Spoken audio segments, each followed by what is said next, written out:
Hello guys, welcome to my YouTube channel. My name is Harjeet Kaur. हम कर रहे हैं Indian economy by Ramesh Singh और इसमें हमारा चैप्टर 5 प्लानिंग इन इंडिया चल रहा है और हमारा आज का टॉपिक है the planning commission and the finance commission. Basically आज के लेक्चर में हम प्लानिंग कमीशन और फाइनेंस कमीशन को कंपेयर करेंगे। प्लानिंग कमीशन क्या है? प्लानिंग कमीशन एक एक्स्ट्रा कॉन्स्टिट्यूशनल बॉडी है, स्टैट्यूटरी बॉडी है जो कि एक एक्ट के थ्रू बनी है। और फाइनेंस कमीशन एक कॉन्स्टिट्यूशनल बॉडी है, कॉन्स्टिट्यूशन में मेंशन है अंडर आर्टिकल 280। तो इन दोनों के बीच में आज हम कंपेयर करेंगे। अब इंडिया क्या है? इंडिया में फेडरल पॉलिटिकल सिस्टम है। फेडरल पॉलिटिकल सिस्टम मींस जो फाइनेंशियल कंट्रोल है वो सेंटर और स्टेट दोनों का इंडिपेंडेंट फाइनेंशियल कंट्रोल है और दोनों अपने एक्सक्लूसिव फंक्शंस परफॉर्म करती है, सेंटर भी और स्टेट भी। फेडरल पॉलिटिकल सिस्टम में तो यही होता है ना कि कुछ पावर्स सेंटर को, स्टेट को भी दी जाती है और कुछ पावर्स सेंटर अपने पास रखता है। तो अब जो हमारा कॉन्स्टिट्यूशन है, तो कॉन्स्टिट्यूशनल ने फाइनेंशियल फंक्शंस के लिए एक बॉडी बनाई जिसका नाम रखा गया फाइनेंस कमीशन। अंडर आर्टिकल 280 जो फाइनेंस कमीशन था वो बनाया गया था।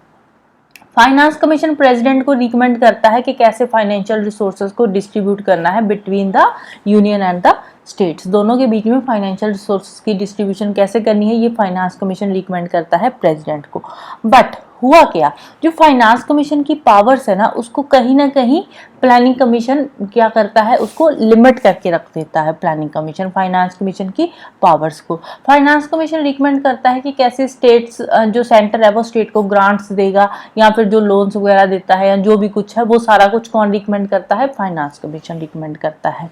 बट होता क्या है, जो फाइनेंस कमीशन है वो जो स्टेट के कैपिटल रिलेटेड इश्यूज है ना उनको डिटरमाइन नहीं कर पाता। अब कैपिटल रिलेटेड इश्यूज में क्या चीजें आ जाती है? कैपिटल रिलेटेड इश्यू में बात आती है कि जो फाइनेंस कमीशन है वो क्लैरिफाई नहीं कर पाता कैपिटल और रेवेन्यू रिलेटेड रोल्स कमीशन का, कि कैपिटल और रेवेन्यू रिलेटेड रोल्स क्या होते हैं। कैपिटल होता है कि कैपिटल वो पैसा स्टेट को दिया जाता है जो स्टेट में इंफ्रास्ट्रक्चर पे खर्च किया जाता है, जैसे कि कोई हॉस्पिटल बना दिया, स्कूल बना दिया या कोई और बिल्डिंग बना दी, मतलब जो इंफ्रास्ट्रक्चर पे पैसा खर्च होता है स्टेट में वो होता है कैपिटल। और रेवेन्यू क्या होता है? रेवेन्यू होता है जो स्टेट डेली के खर्चे करती है, जो भी डेली मर्रा के खर्चे होते हैं स्टेट में वो आते हैं रेवेन्यू में। तो फाइनेंस कमीशन इन दोनों चीज़ों में क्लैरिफाई नहीं कर पा रहा कि रेवेन्यू कितना देना है, कैपिटल कितना देना है। तो इन सब चीज़ों में जो फाइनेंस कमीशन है वो कहीं ना कहीं वो कैपिटल रिलेटेड इश्यूज को डिटरमाइन नहीं कर पा रहा। तो इन द मीन टाइम फिर क्या बनाया गया? एक प्लानिंग कमीशन बनाया गया। अब जब फाइनेंस कमीशन सेटअप किया गया था तो फाइनेंस कमीशन के सेटअप करने से पहले ये जरूरत लगी, हमारा जो इंडिया था, इंडिया वालों को ये उस टाइम पे ये जरूरत लगी कि प्लानिंग कमीशन बनाने की जरूरत है, एक ऐसी बॉडी होनी चाहिए जो प्लानिंग का काम करे। तो उस टाइम पे फिर इन्होंने एक प्लानिंग कमीशन बनाया जो कि एक एक्स्ट्रा कॉन्स्टिट्यूशनल बॉडी है और ये कॉन्स्टिट्यूशन में कहीं भी मेंशन नहीं है। और प्लानिंग कमीशन फाइनेंस कमीशन से पहले सेटअप किया गया था। और जो प्लानिंग कमीशन है वो काफ़ी हद तक फाइनेंस कमीशन के काम है, जो फंक्शंस है उनमें काफ़ी हद तक इंटरफेयर कर रहा है। फाइनेंस कमीशन के जितने भी काम होते हैं उसमें जो प्लानिंग कमीशन है वो इंटरफेयर करता है। जितने भी डेवलपमेंटल प्लान्स है, प्रोग्राम्स है, प्रोजेक्ट्स है, जो भी आते हैं तो इन सब में प्लानिंग कमीशन इंटरफेयर करता है फाइनेंस कमीशन के काम में। जितनी भी ग्रांट्स या लोन्स सेंटर स्टेट को दे रहा है डेवलपमेंटल काम के लिए, तो इन सब में जो रिकमेंडेशन होती है कि कितने लोन्स देने, कितने ग्रांट्स देने हैं। अब लोन्स ग्रांट्स देगा तो finance commission he, but recommend कौन करता है कि कितनी लोन्स लेनी है? वो रिकमेंडेशन होती है प्लानिंग कमीशन की। प्लानिंग कमीशन फाइनेंस कमीशन को रिकमेंड करता है लोन्स और ग्रांट्स देने के लिए, तो उसके बाद फाइनेंस कमीशन स्टेट को लोन्स और ग्रांट्स देता है। तो इसीलिए ये बोला जाता है कि जो प्लानिंग कमीशन है confine the role of finance commission, मतलब कि एक non constitutional body constitutional body को एक्लिप्स कर रही है। ठीक है, प्लानिंग कमीशन क्या है? एक नॉन कॉन्स्टिट्यूशनल बॉडी है। कहीं ना कहीं जो नॉन कॉन्स्टिट्यूशनल बॉडी है वो कॉन्स्टिट्यूशनल बॉडी के काम करने के तरीके में इंटरफेयर कर रही है। फिर 1966 से लेकर 69 में जो फाइनेंस कमीशन आया था उसका हेड थे पीजे राजमनार। तो उस टाइम पे उन्होंने बोला था कि जो प्लानिंग कमीशन है वो फाइनेंस कमीशन में बहुत ज़्यादा इंटरफेयर कर रहा है, तो उसमें कुछ अमेंडमेंट्स करने की ज़रूरत है कि जो एक प्लानिंग कमीशन है, एक स्टैट्यूटरी बॉडी है, वो कैसे मतलब कि एक कॉन्स्टिट्यूशनल बॉडी के काम करने के तरीके में इंटरफेयर कर सकती है।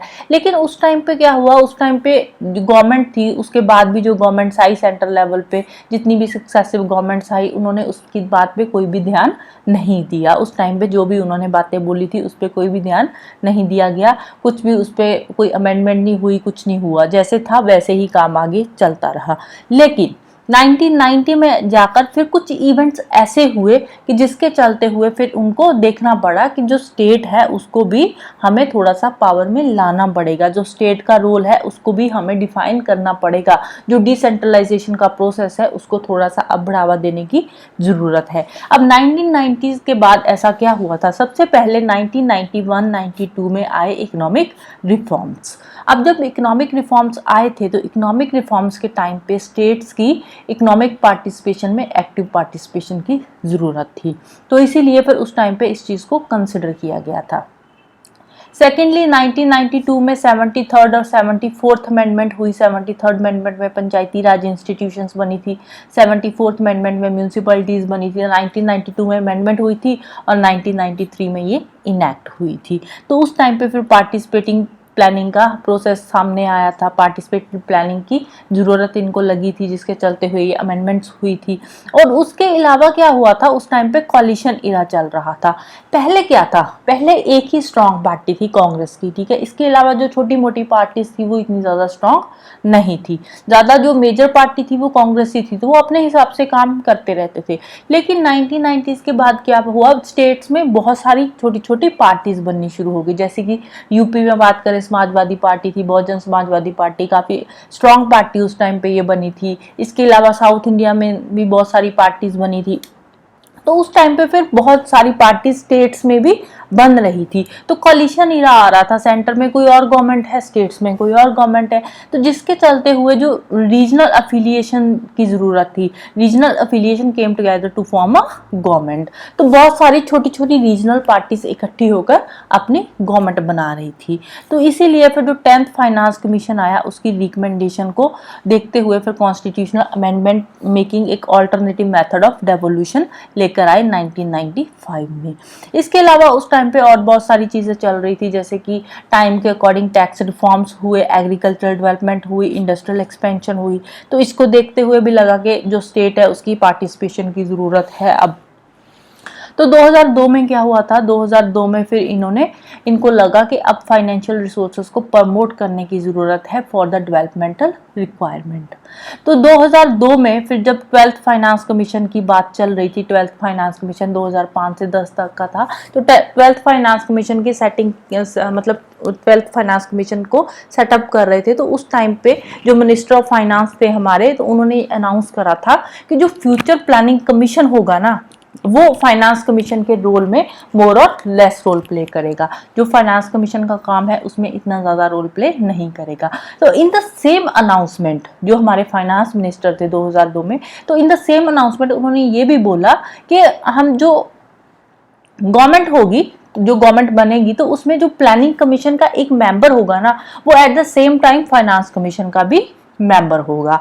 मतलब कि जब प्लानिंग का काम चल रहा होगा तो उस टाइम पे वो प्लानिंग कमीशन में बैठेगा, जब फाइनेंस का काम होगा तो उस टाइम पे सेम वही मेंबर फाइनेंस कमीशन में जाकर बैठेगा। तो एक तरह से फिजिकल एंड आइडियोलॉजिकल कनेक्शन बना दिया दोनों बॉडीज के बीच में 2002 में, क्योंकि उस टाइम पे उनको लगा कि अब बहुत सारी पार्टीज उठकर आगे आ रही है। तो इसीलिए फिर उन्होंने सबसे पहले तो ये बात बोल दी कि अभी जो फाइनेंस कमीशन है उसके काम में प्लानिंग कमीशन इतना ज़्यादा इंटरफेयर नहीं करेगी, मोर और लेस रोल प्ले करेगी। लेकिन इन द सेम अनाउंसमेंट उन्होंने ये भी बोल दिया कि जो प्लानिंग कमीशन का एक मेंबर होगा वो at the same time finance commission का भी मेंबर होगा। तो बेसिकली फिजिकल और आइडियोलॉजिकली कनेक्ट कर दिया उन्होंने दोनों बॉडीज को।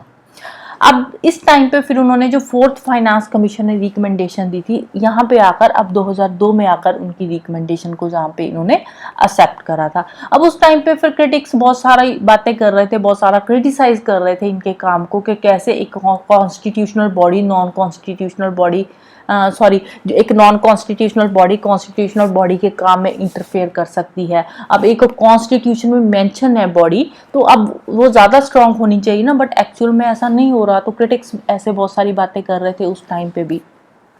तो फिर एट द सेम टाइम वो एक एक्ट लेकर आए, 2002 की बात ही है। तो उस टाइम पे फिर fiscal responsibility and budget management act आया, FRBM एक्ट। इस एक्ट के थ्रू जो स्टेट गवर्नमेंट थी उनको ये पावर दी गई कि वो सेंट्रल गवर्नमेंट की परमिशन के बिना मार्केट बोरोइंग्स कर सकती है state for the planned expenditure. ठीक है, अगर स्टेट को पैसे की जरूरत है तो वो विद इन द कंट्री, जो स्टेट है विद इन द कंट्री वो पैसा बोरो कर सकती है मार्केट से। आउट ऑफ द कंट्री अगर उन्होंने पैसा बोरो करना है तो उसके लिए तो सेंटर की परमिशन की जरूरत है, लेकिन विद इन द कंट्री वो स्टेट गवर्नमेंट सेंट्रल गवर्नमेंट की परमिशन के बिना वो पैसा बोरो कर सकती है मार्केट से।